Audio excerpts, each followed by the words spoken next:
La grâce et la paix, mes bien-aimés, par Jésus de Nazareth, le ressuscité du troisième jour. J'aimerais nous parler des dessous du passeport vert qui va rentrer en vigueur très prochainement. Donc, mes bien-aimés dans le Seigneur, tout est en train vraiment de converger. Vous avez vu dans la vidéo que nous avons postée précédemment, où nous avons parlé bien évidemment voilà de la mutation du Covid. Et là, il y a, mes bien-aimés dans le Seigneur, c'est passé, du moins ça a été soumis voilà, au Parlement, le fait qu'il doit avoir un passeport vert.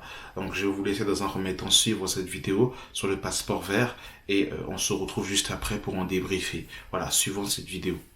Souhaite mettre en place un passeport sanitaire, un passeport qui permettra à celles et ceux qui seront vaccinés de reprendre une vie normale dans les restaurants ou dans les lieux de culture. Une idée reprise cette semaine à l'Assemblée dans une proposition de loi des parlementaires de l'UDI.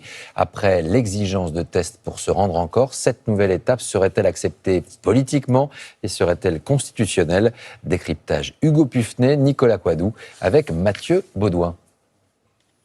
En plein débat sur les vaccins, c'est une idée soumise à l'Assemblée nationale. Présentée par un groupe de députés, un passeport sanitaire pour retrouver une vie normale. Moi, je respecte absolument ceux qui ne veulent pas se faire vacciner, je peux les comprendre, mais je dis simplement que être vacciné et pas être vacciné, c'est pas la même chose. Vous avez le droit de pas vouloir conduire, vous passez pas le permis de conduire. Mais quand vous passez le permis de conduire, vous avez le droit de conduire. Et bien, c'est la même chose. Si vous vous faites vacciner, vous avez le droit de revivre normalement. Alors, comment fonctionnerait-il? Après avoir été vacciné, le patient reçoit un certificat, un passeport vaccinal. Il peut ainsi retourner dans les restaurants, les bars, les musées ou encore certains commerces. Ce passeport a déjà été acté à l'étranger, en Israël. Dès le début de l'année prochaine, une fois vaccinés, les Israéliens n'auront plus besoin de s'isoler et plus de quarantaine après un voyage à l'étranger. Une compagnie australienne, Qantas, a elle annoncé que le vaccin serait obligatoire sur tous ses vols internationaux.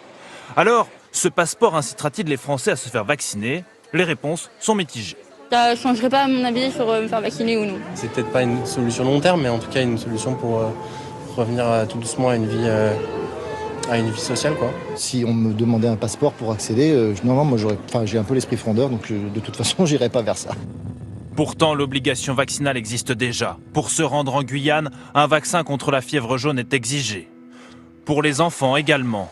Depuis 2018, ils doivent recevoir 11 vaccins différents, de la coqueluche, rougeole à la poliomyélite.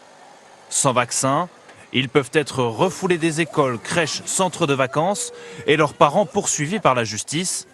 Mais dans ce cas précis, le passeport vaccinal pourrait créer une discrimination contraire à la loi. On ne peut envisager un passeport vaccinal que si tout le monde et 100% de la population peut accéder au vaccin. Et on sait qu'aujourd'hui, ce n'est pas encore le cas, puisqu'il faut plusieurs vagues de vaccination pour que l'ensemble de la population puisse l'être. Selon le gouvernement, seuls 14 millions de Français seront vaccinés au mieux à l'issue de la phase 2, soit 20% de la population. Voilà, vous venez de suivre par vous-même un peu voilà, les tenants, les aboutissants. Donc ils le disent clairement. Hein. Donc ils ne disent pas clairement qu'il faut que le vaccin est obligatoire, mais ils vont mettre en place des choses qui vont faire que le vaccin sera obligatoire.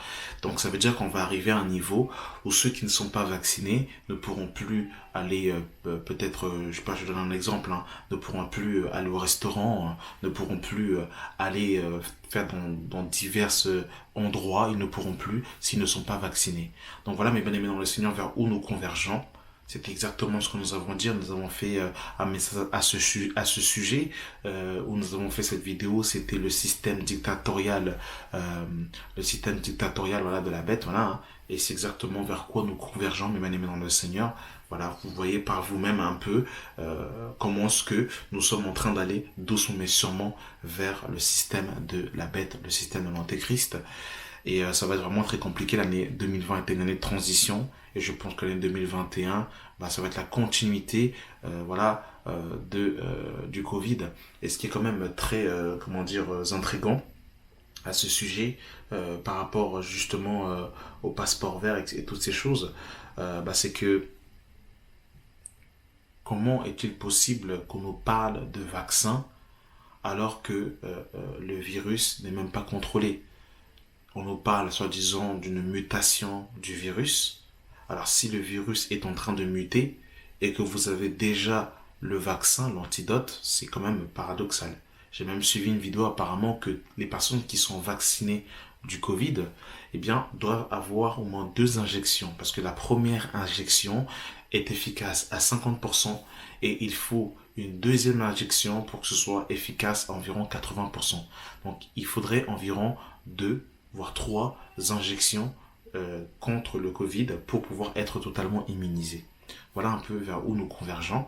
Et ce qui est quand même paradoxal, c'est que le président avait dit que le vaccin ne serait pas obligatoire, mais le président a été touché par la Covid-19 tout récemment. Et il a fait un tweet sur son compte Twitter où justement il disait qu'il était en bonne santé et que eh bien le vaccin allait très prochainement arrêter. Et pour vous partager mon état d'esprit à ce sujet, pour ma part, lorsque le président de la République a dit que le vaccin ne serait pas obligatoire, Emmanuel Macron ne peut pas décider à lui seul si le vaccin est obligatoire ou pas, parce que la France est soumise à l'Europe. Et bien évidemment, il y a les voies aériennes avec les avions, etc. etc. Et Macron ne décide pas tout seul, parce que vous avez l'Allemagne, vous avez la Belgique et tous les pays européens. Si l'Allemagne rend le vaccin obligatoire, la France sera obligée de, bien évidemment, suivre. Et le fait qu'il ait été déclaré touché à la Covid-19, il est très probable que le président revienne sur ses déclarations, sur ses dires. Donc voilà un peu mes bien-aimés dans le Seigneur, je voulais un peu vous avertir un peu de ce qui se passe dans les coulisses. Donc voilà, vraiment que le Seigneur nous aide, que Dieu nous sauve. C'est vraiment compliqué. On verra qu'est-ce qu'il en sera par la suite des événements. Donc voilà, en tout cas, soyons prêts. Et j'hésiterai pas à vous partager des vidéos parce que je pense que ça va beaucoup bouger. Donc voilà, soyons prêts. Merci d'avoir pris le temps de regarder cette vidéo. Que la grâce et la paix soient avec vous au nom de Jésus. Amen.